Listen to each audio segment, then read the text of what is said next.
Attention everyone. We are gathered here today to discuss Zonos, our new open source text-to-speech model. Believe me, folks, I know all the voice models. Let me tell you, Zyphra's is the best of the best. It's about to change everything. I'm a pretty busy guy, but I have to say, this really caught my attention. It's clear Zyphra took a step back and thought about first principles when building this one. Our models are fully open source under the Apache 2.0 license and allow unlimited voice cloning. Hold on to your headphones because it's super expressive, like a voice actor in your computer. Much like the marvels of nature, our voices adapt with a grace and subtlety that captivate. So all the instructions are on their GitHub page. First of all, if you scroll down, it does say you need a recent NVIDIA GPU with 6 GB of VRAM or more. Now, even though here it says it only supports Linux systems, which I assume most of you don't have, there's actually another fork of this, which supports Zonos for Windows, and this is a really easy one-click install. So that's exactly what we're going to use today. But if you don't have a good enough GPU to run this, they also have a chat interface for you to use Zonos online. Now, that being said, this interface does not include the options that you see here, like adjusting all these parameters and adjusting the emotion. So everything is unfortunately automatic if you use the online platform. So let me just show you this as a quick example. I'm going to use this British female, okay, and then click generate. All right, let's hear what this sounds like. Hello, and welcome to Zonos. Try out one of our default voices or test a random voice. Not bad, so this is a free-ish online alternative to ElevenLabs. But for us, let's go back to the GitHub so we can install this locally for Windows, since that's what I'm using. Now, the first step is to use Git to clone this repository to your computer. This does require you to have Git installed. If you don't have Git, here's how to install it. If you already have Git installed, feel free to skip to the next section. So all we gotta do is download the latest release for whatever operating system you're using. So I'm using Windows, so I'm just gonna click on download for Windows. I'm running 64-bit, so I'm gonna click on this to download, and it's now downloading this exe file. So once that's completed, all we gotta do is open that exe file and then follow the steps. So I'm gonna click on next. I'm just gonna go with the default install location, which is program files/git. So I'll click next for that. And then I'm just gonna leave this at the default. And then I'm gonna click next again and click next here. We're just gonna use the default settings for all of these. There's a lot of settings that you need to go through. So I'm just gonna click next for all of these. All right, and then it should go ahead and install all the files, so this might take a few minutes. Perfect, so now we have Git installed.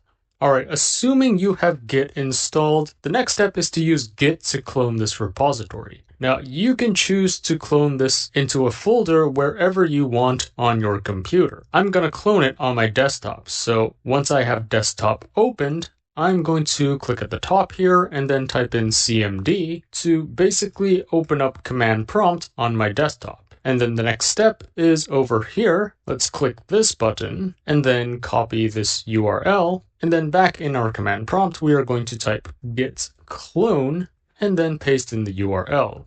And after that is done, you should see this Zonos folder on your desktop. So let's open this up and note that it contains all the files and folders that you see here. All right, so the next step it says here is to open an administrator PowerShell window. So in my Windows search bar, I'm going to search PowerShell and then click on Run as Administrator. And then next it says type in this and then answer A. So let me just copy this here and then paste it over here. All right, so I'm going to answer A and then close this window.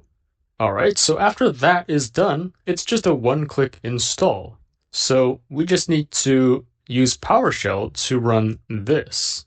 Now, note that whenever you install these open source AI tools, it's best to create a virtual environment and then install everything there. Think of a virtual environment as like a separate hard drive on your computer that contains all the packages and dependencies for that particular tool. And the reason you want to separate that is because you don't want it to conflict with existing packages and dependencies and tools that you might have on your computer. But if you actually open this install.ps1 file, note that it automatically creates a virtual environment for you. So we don't actually have to manually do that step. Anyways, going back to our folder, we're going to right-click on this and then click Run with PowerShell.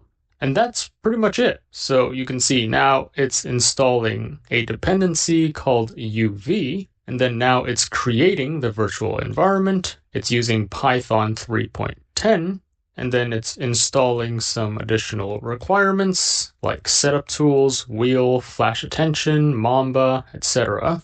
So this is going to take a while depending on the speed of your internet. Okay, next it's installing Torch, which is like over 2 gigabytes in size, so again, this is going to take a while. Alright, so if all goes well, you should see this install finished message. So once you press enter, then it would automatically close the window. That's pretty much all you need to do to install it. It's a one-click install, at least for Windows. Now, in order to run this, all you need to do is double-click on this, or if this doesn't automatically use PowerShell, you can also right-click and then select Run with PowerShell.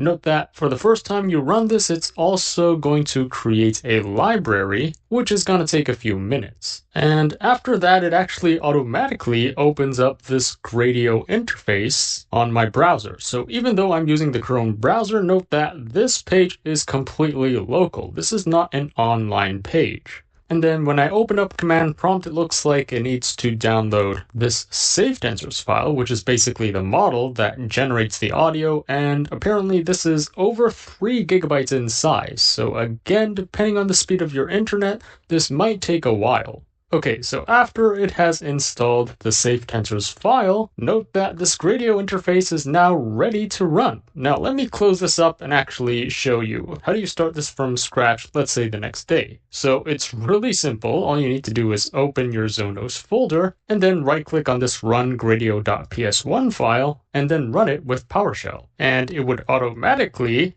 open up a Gradio interface at this address on your browser. So that's pretty much how you get this installed and running. So that sums up my installation tutorial and review of Zonos text-to-speech. Again, this is a free open source alternative, which is as good or even better than ElevenLabs. And the awesome thing about it is you can specify the emotions of the speech. So this gives you a lot more versatility. Let me know in the comments what you think of this. And if you run into any errors while installing or running this, also welcome to paste the error message in the comments below, and I'll try to help you troubleshoot as much as possible. As always,